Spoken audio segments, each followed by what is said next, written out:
خصال حب نبیکم و حب اہل بیتہ و قراءۃ القرآن. حضور نے فرمایا اپنی اولادوں کو 3 باتیں سکھاؤ. حضور کی محبت سکھاؤ. کیسی محبت؟ جیسی محبت غازی علم الدین نے حضور سے کی. جب اس بے ایمان راجپال خطری نے علامہ صاحب نے یہ جو واقعہ چھیڑے نا، میرے دل کے تار چھیڑ دیے ہیں، یہ واقعہ بیان کر کے غازی علم الدین غازی ممتاز حسین قادری صاحب میرا تو بیان کر چکے ہیں، بس میں یہی باتوں میں اپنی باتیں ختم کر دوں گا.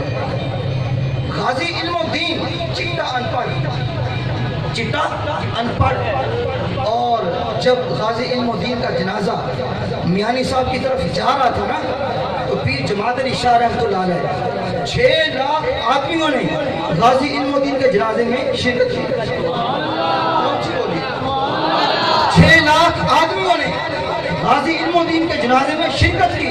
اور جب غازی صاحب کا جنازہ یوں جا رہا تھا چارپائی میانی صاحب کی طرف، جماعت علی شاہ کا سب نیچے تھا، آنکھوں میں آنسو تھے، روتے جا رہے تھے.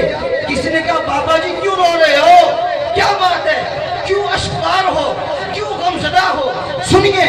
پیر صاحب نے کہا اے پوچھنے والے سائل، بات سن.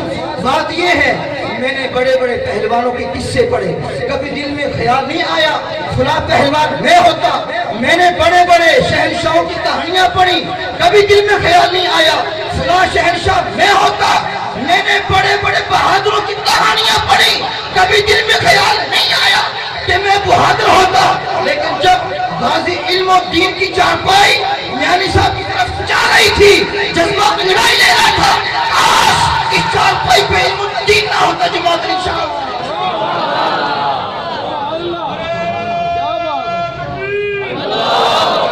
بولیے، ہاتھ اٹھا کے بولیے لبیک لبیک لبیک یا رسول اللہ، لبیک لبیک لبیک یا رسول اللہ، لبیک لبیک لبیک یا رسول اللہ، لبیک لبیک لبیک یا رسول اللہ. تاجدار ختم نبوت زندہ باد زندہ باد، تاجدار ختم نبوت زندہ باد زندہ باد، تاجدار ختم نبوت زندہ باد. پاکستان کا مطلب کیا؟ لا الہ الا اللہ. اللہ نے ہاتھ دیا، اٹھائیے. پاکستان کا مطلب کیا؟ لا الہ الا اللہ. پاکستان کا مطلب کیا؟ لا الہ الا اللہ. پاکستان کا مطلب کیا؟ لا الہ الا اللہ. دستور ریاست کیا ہوگا؟ دستور ریاست کیا ہوگا؟ اللہ اکبر. آخری بار جب غازی علم الدین شہید علی رحمہ، جب آپ کی آخری ملاقات ہو رہی تھی تو آپ نے یہ وصیت کی تھی کہ کوئی بھی میرے پاس آ کے روئے نہ، جو روئے گا میں اس سے ملوں گا نہیں. اللہ اکبر. برادران اسلام، غازی صاحب میانی یہ میاں والے جیل میں بیٹھی ہیں، آپ کی والدہ محترمہ آئیں، رو پڑی. ظاہر 21 سال کا نوجوان کڑیل بیٹا، آج آخری ملاقات ہے، کچھ لمحات کے بعد پھانسی کے پھٹے پہ چڑھ جائے گا. اللہ اکبر. ماں آئی تو ماں کی آنکھوں میں آنسو آ گئے. سنیے، یہ ہے ادبوا اولادکم علی 3 خصال حب نبیکم و حب اہل بیتہ و قراءۃ القرآن. یہ ہے حب نبیکم و حب اہل بیتہ. کیا جب ماں کی آنکھوں میں آنسو آئے، علم الدین نے کہا اماں تو چلی ہو گئی ہے، ماں تو چلی ہو گئی ہے. بیٹا کیا ہو گیا؟ تم اس سے جدا ہونے والا ہے، اس لیے میری آنکھوں میں آنسو آ گئے. کہا اماں کئی ماؤں کے بیٹے پیدا ہوتے ہی مر گئے، کئی ماؤں کے بیٹے پانی میں ڈوب کے مر گئے، کئی ماؤں کے بیٹے حادثات میں مر گئے. اماں تو کتنی خوش نصیب ہے، تیرا بیٹا حضور کی ناموس پہ پہرا دیتے ہوئے جا رہا ہے. اماں تو کتنی خوش نصیب ہے.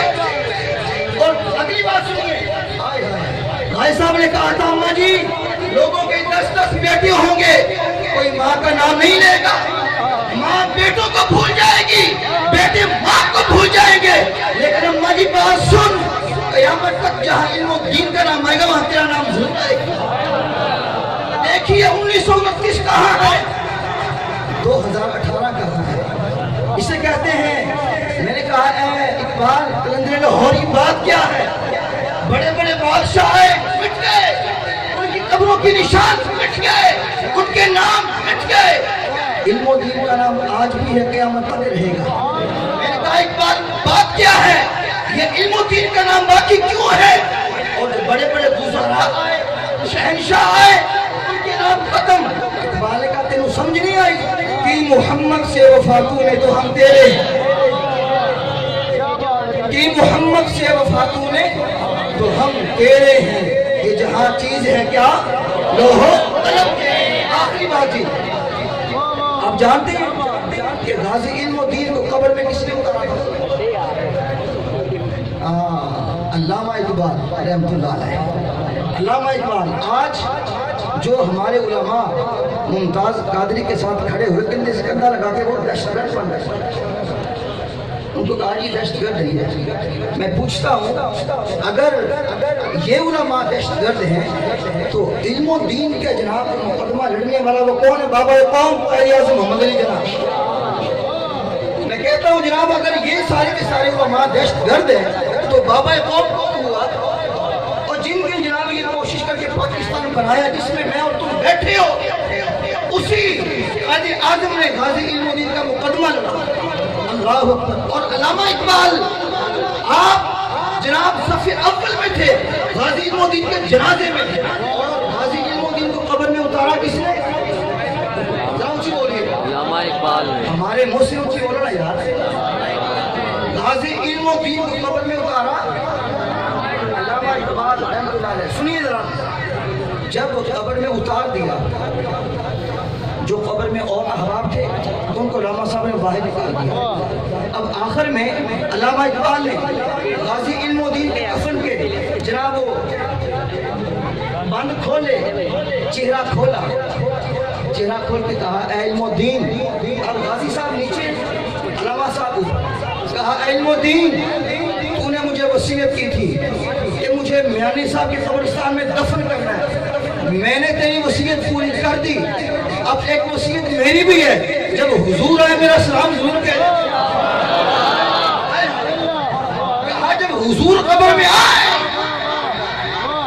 جب حضور قبر میں سرکار آئے تو میں قدموں میں گروں، در فرشتے بھی اٹھائیں تو میں ان سے یوں کہوں اب تو پائے ناز سے میں اے فرشتوں کیوں اٹھوں، مر کے پہنچا ہوں یہاں اس دل روا کے۔ اے علم و دین، میں نے تیری وصیت پوری کر دی۔ انگریزوں نے تو جناب میاں والے جیل کے اندر ایک گڑھا کھود کے نا علم و دین کو بغیر کفن کے بغیر غسل کے دفن کر دیا تھا۔ یہ علامہ اقبال ہیں جنہوں نے شخصی ضمانت دی، کہا اگر ہندو مسلم فساد ہو گیا اس کے بعد علامہ اقبال کو قتل کر دینا، غازی علم و دین کی وصیت ہے، لہذا غازی صاحب کا جنازہ لاہور میں آ نہیں دو۔ آپ کی شخصی ضمانت پر آپ کی میت لاہور آئی تھی، اور جب اقبال نے کہا اے علم و دین میں نے تیری وصیت پوری کر دی، اب تو نے میری وصیت پوری کرنی ہے، جب یہ جملہ کہا نا تو آگے سے کچھ علم و دین نے کہا ہوگا، وہ علامہ اقبال پی گئے، آنکھوں میں آنسو تھے، چراغ مار کے قبر سے باہر آئے، جب باہر آئے باہر جماعت علی شاہ صاحب کھڑے تھے، بڑے بڑے مشائخ، بڑے بڑے علماء، بابا قوم، یہ سارے کے سارے جناب قبر کے باہر کھڑے ہوئے تھے۔ تو علامہ اقبال نے کیا کہا؟ تاریخی جملہ آپ کا، کہا شاہ جی اسی یہ گلائیں کر دے رہ گئے ترکھان دا پتر بازی رہ گیا۔ شاہ جی اسی یہ گلائیں کر دے رہ گئے ترکھان دا پتر بازی رہ گیا۔ تو وہ علامہ صاحب بات پی گئے، جو علم و دین قبر میں کہا، ظاہر سی بات ہے جب آپ نے وصیت کی کہ میری یہ سلام حضور کی بارگاہ میں پیش کر دینا، تو آگے علم و دین نے کہا ہوگا علامہ صاحب پہلے باہر تو نکلو تاکہ حضور جلوہ کر ہو، جب آپ جائیں گے تو حضور آئیں گے نا، جب حضور آئیں گے پھر بھی تیرا سلام پیش کروں گا۔ تو اللہ تعالیٰ ہمارے علی صاحب کا یہ جو اہتمام ہے، انتظام ہے، اور بڑا خوبصورت طعام ہے، اس کے بعد ہوگا سلام ہے، اس کے بعد ہوگا اختتام ہے جی۔ تو اللہ تعالیٰ سارے کا سارا جناب انتظام، طعام، پروگرام، سلام اپنی بارگاہ میں قبول فرمائے۔ یہ بڑا ہی خوبصورت فالحانہ جو صاحب نے کیا ہے، اللہ پاک ان کے بچوں میں، ان کی عمر میں، ان کی عمر میں تمام اللہ پاک ان کی خواہشات کو پورا فرمائے. آمین ثم آمین. وآخر دعوانا ان الحمد للہ رب العالمین.